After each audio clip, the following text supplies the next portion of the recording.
Hello મિત્રો, progress કિચનમાં આપનું સ્વાગત છે। આજે બનાવીશું આપણે શિયાળામાં સ્પેશિયલ બધાના જ ઘરે બનતો હોય તેવા ગુંદર પાકની રેસીપી। તો ગુંદર પાક બનાવવા માટે મેં અહીં 300 ગ્રામ જેટલો માવો લીધો છે અને 100 ગ્રામ ગુંદ લીધો છે। 100 ગ્રામ કાજુના ટુકડા કરીને લીધા છે અને 100 ગ્રામ બદામના ટુકડા કરીને લીધા છે અને 50 ગ્રામ જેટલા અખરોટ લીધા છે। 1 ચમચી સૂંઠ પાવડર લીધો છે અને ગાર્નિશિંગ માટે થોડીક પિસ્તાની ચિપ્સ લીધેલી છે। તો આપણો માવો, કાજુ, બદામ અને ગુંદ આ બધાનું વજન મળીને 600 ગ્રામ જેટલું વજન છે। તો તેની સામે આપણે તેનાથી અડધી એટલે કે 300 ગ્રામ જેટલી ખાંડ લઈ લેશું। અહીં મેં આ રીતે જાડા તળિયાવાળી એક કઢાઈ લઈ લીધી છે। તેમાં હું 150 ગ્રામ જેટલું ઘી નાખીશ।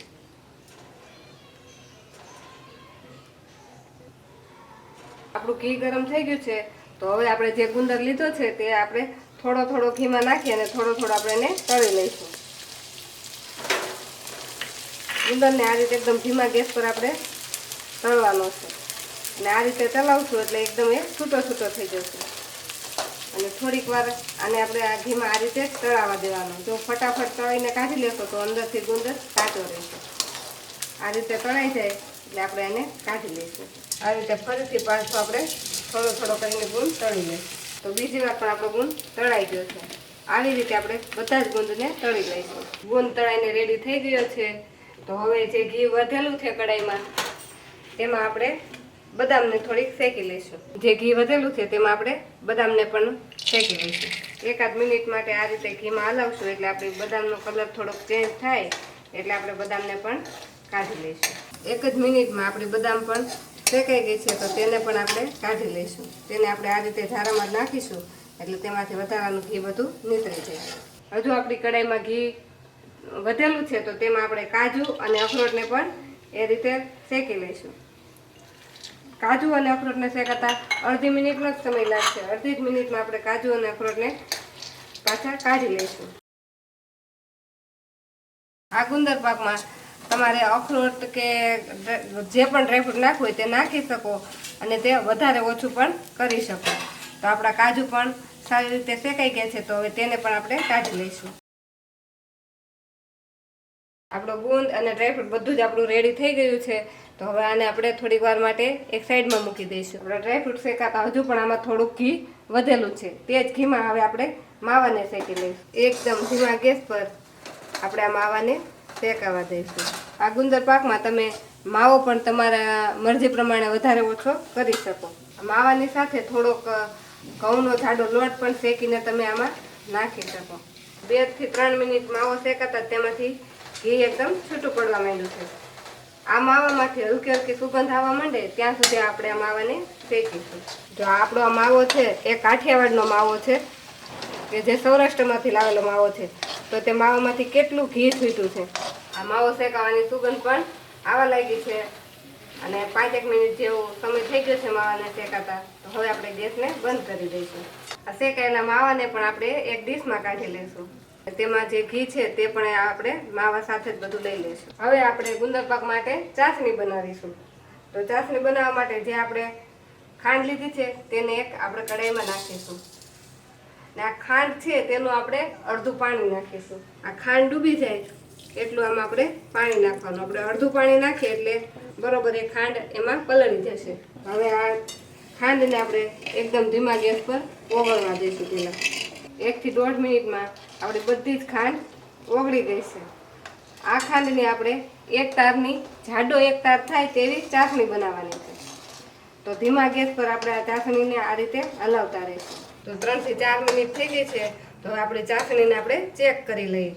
તો કોઈ પણ એક વાસણમાં આપણે આ રીતે ચાસણીના 2 ટીપા પાડીશું ને થોડીક ઠંડી થાય પછી એને હાથની મદદથી આ રીતે આપણે ચેક કરીશું। તો આપણી ચાસણીમાં એક તાર પડવા માંડ્યો છે અને આ એક તાર જાડો તાર બને છે એટલે આપણી ચાસણી કમ્પ્લીટ થઈ ગઈ છે। હવે આપણે ગેસને બંધ રાખી આ ચાસણી થોડી કમથી ઠંડી પડે એટલે એમાં માવો નાખી દઈશું। આ ઘી સાથે જ આપણે બધો માવો તેમાં નાખીશું। માવાને પેલા બંધ ગેસ પર જ આપણે ચાસણીમાં સારી રીતે મિક્સ કરી દઈશું. આ બધા જ માવાને આપણે પેલા બંધ ગેસ રાખી અને આને ચાસણી સાથે એકદમ એક રસ થાય ત્યાં સુધી આપણે મિક્સ કરી લઈશું. હવે આપણો માવો છે તે ચાસણી સાથે સરસ મિક્સ થઈ ગયો છે અને એક રસ થઈ ગયો છે. હવે આપણે ગેસને ચાલુ કરીશું.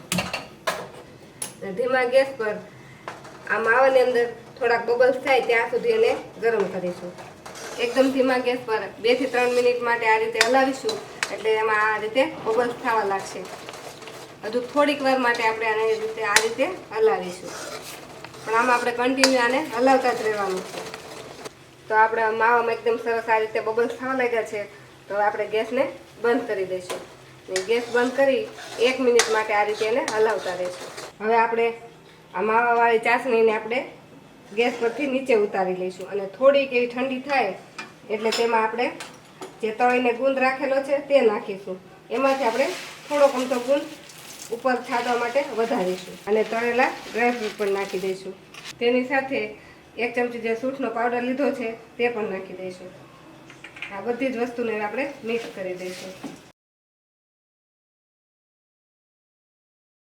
આપણે બધી જ વસ્તુ સરસ મિક્સ થઈ ગઈ છે. તો આપણે એક ચોકી લીધી છે, તેને પહેલેથી જ મેં ઘી લગાવી દીધું છે. તો એ ચોકીમાં આપણે આને નાખી દઈશું. તો મારી ચોકી થોડીક મોટી છે એટલે મેં અડધી ચોકીમાં જ ઘી લગાવેલું છે. તો આપણે અડધી ચોકીમાં આને ઢાળી દઈશું.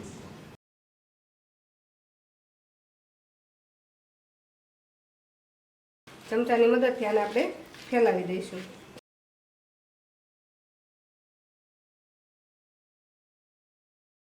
ચમચાની મદદથી આ રીતે ફેલાવી લીધા પછી એક વાટકીના તળિયે આપણે થોડું ઘી લગાવી લઈશું અને તેની મદદથી આને આપણે એકદમ લીસું કરી લઈશું. આપણે આ ગુંદપાકની સપાટીને એકદમ લીસી કરી લીધી છે. હવે તેના પર જે આપણે થોડો ગુંદ વધારેલો હતો તે નાખીશું. આ રીતે તમે ઉપરથી ગુંદ નાખશો તો બજારમાં જે વેચાતો ગુંદપાક મળે છે તેના જેવો જ તમને દેખાવમાં ગુંદપાક લાગશે. આ ગુંદને આ રીતે દબાવી દઈશું.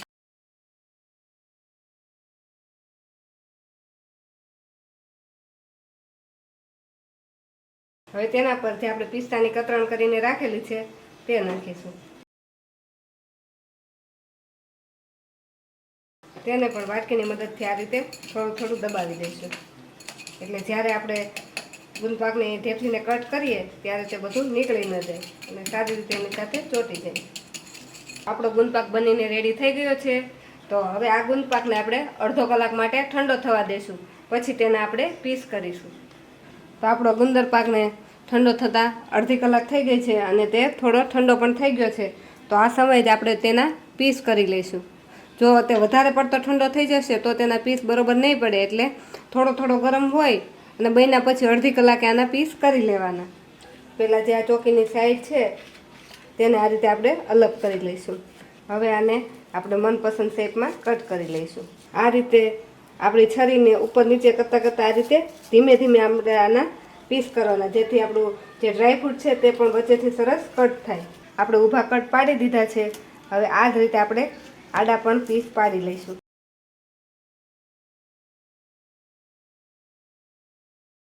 આપણા પીસ પડીને રેડી થઈ ગયા છે.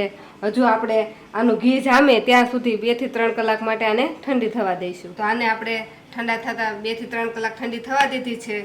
તો હવે આપણે તેનો એક પીસ કરીને જોઈ લઈએ. તો એકદમ સરસ એવો આપણો ગુંદરપાક બનીને રેડી થઈ ગયો છે. અને જો જે ડ્રાયફ્રૂટ છે તેના પણ વચ્ચેથી સરસ કટ થયેલા છે. એટલે આપણી જે ઢેફલી છે તેનો આકાર એકદમ સરસ લાગશે. આ રીતે તમે કટ કરશો તો તમારા બધા ડ્રાયફ્રૂટ પણ સરસ કટ થશે. એટલે તમારી ઢેફલીનો શેપ વિખાશે નહીં. તો આપણો એકદમ સોફ્ટ અને એકદમ ક્રન્ચી એવો ગુંદરપાક બનીને રેડી થઈ ગયો છે. આ ગુંદરપાકને તમે 20 થી 25 દિવસ સુધી સ્ટોર કરી શકો છો તો પણ આના ટેસ્ટમાં તમને ફરક નહીં પડે. તો આપણો ગુંદરપાક બનીને એકદમ સરસ એવો રેડી થઈ ગયો છે. જો તમારે શિયાળામાં બનતી કોઈ પણ મીઠાઈની રેસીપી જોવી હોય તો અમારી ચેનલને આજે જ સબસ્ક્રાઈબ કરો.